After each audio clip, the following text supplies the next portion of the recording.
This big guy, captured by MNRF District of Sudbury, they felt that he had a collar or something around his neck, and plus he was limping. We actually weighed this bear. He was 520 pounds or 236 kilograms. Move him from a transport cage back into the live trap after he's been weighed, and then we have to devise a platform so we can work with this bear medically. He's too big to lift around. The crew from the National Wildlife Center is there to x-ray this bear and find out exactly if there's still something embedded in his neck, such as a snare. And also, what's wrong with his foot. Dr. Sherry Cox and Octavio Perez, her husband, x-ray and take a look at this big guy.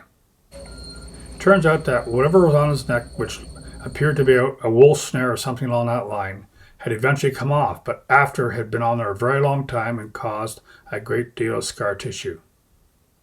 His paw had been shot just recently, and a high caliber bullet shattered inside his paw, breaking a few bones, so no wonder he's limping. See the gray in his paws? This big guy's been around for a while. Now it's time to take him back to freedom. He'll be just fine. This video supplied by Ministry of Natural Resources shows the big guy running free again.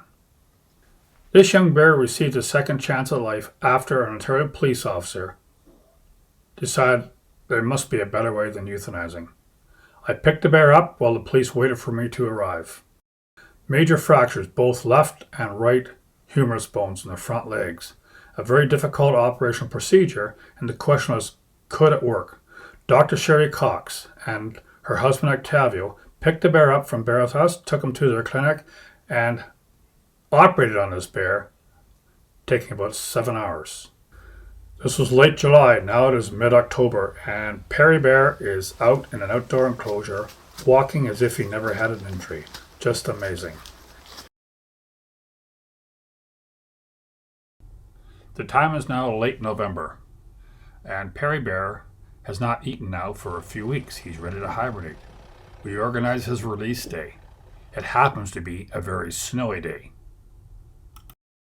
Heavy snowfall is important for bears to hibernate. They need the cover for security reasons, to feel protected.